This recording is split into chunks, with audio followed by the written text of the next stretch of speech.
Kamusta kayo kabayan? Panibagong araw, panibagong simula ng mga gawain at hamon sa buhay.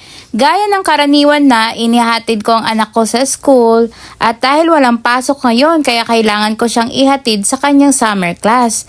Siya ay sasali ngayon sa ibang aktibidad or may iba't iba silang activity. So, bali may bayad ang pag-attend sa summer class. Hay nako, di matapos-tapos ang gastusin. Ganun talaga bilang magulang, kaya tipid-tipid din tayo ha. Talagang totoo ang kasabihan na maghigpit ng sinturon. Naku, sa panahon ngayon mahirap ang buhay, kaya di ako masyadong mag-shopping. Nagbebenta muna ako ng ibang gamit ko para may pambili ako ng mga kailangan ko. Pagkatapos ihatid ang anak ko, dumiretso na agad ako sa trabaho. Ayos naman at hindi masyadong mabigat ang traffic. Kaya nakapagbiyahe ako nang walang aberya. Pagkadating ko sa trabaho, pinalansya ko na agad ang mga bedsheet mula sa guest house. Maraming bisita ang nagstay nitong linggo kaya kasama ito sa mga gawain ko. Hindi naman kailangang madaliin ang pagplansya nito pero ayokong matambakan ng mga gawain.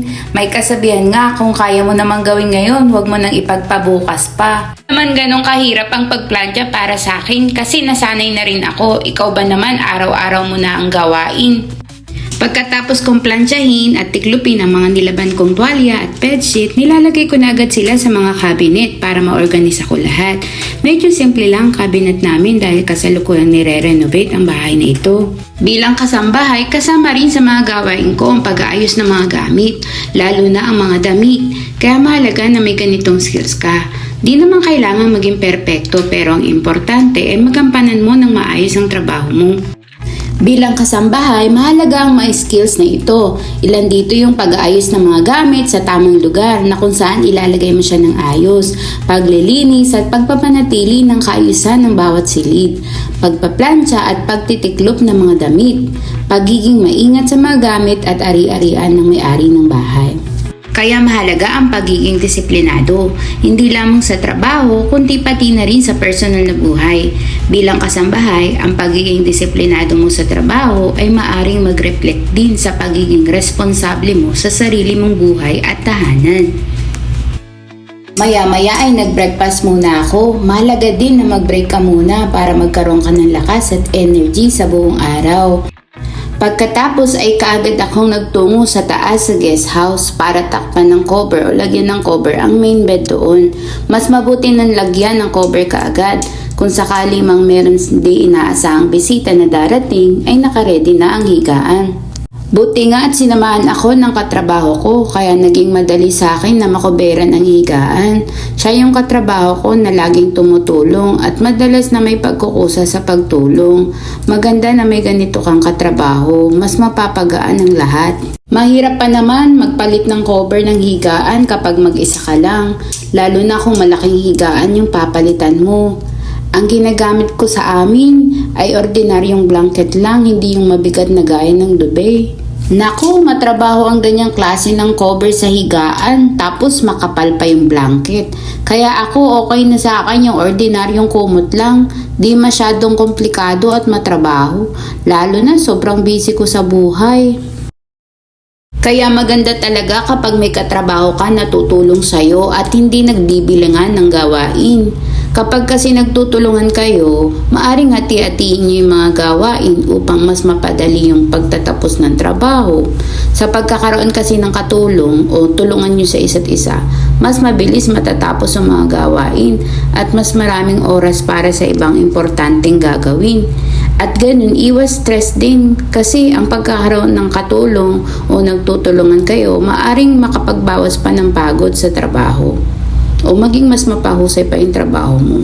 Huwag kayong mag-alala, kahit ako tinutulungan ko rin siya, lalo na kung nasa bakasyon ang iba naming kasamahan. Kaya pareho lang kami napapadali yung aming gagawin ng trabaho namin at hindi kami sobrang pagod.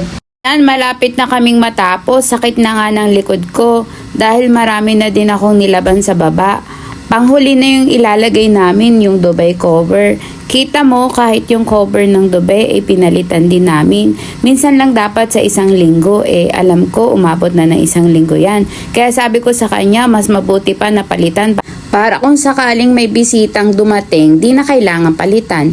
Baka magreklamo pa yung magstay dyan. Kaya at least sure tayo na bagong palit yan. Yung paraan ng paglalagay ng dube, isinadjust ko yun sa kanya kasi madali at hindi na kailangang ilapag pa sa sahig. Mas mapapabilis yung pagpapalit. Kita mo ang bilis tapos hindi nagukusot masyado kung ganyan yung pagpalit. At nagustuhan naman niya at may mas ayos daw yung way ko at hindi matrabaho kasi yung ginagawa nila noon talagang ang hirap, parang komplikado.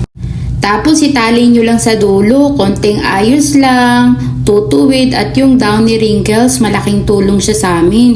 Parang planchado tuwing gagamitin ito, kaya lifesaver ito sa amin bilang kasambahay. Kapag naman nauubusan ako, pinaghahalo ko lang din yung original downy at tubig.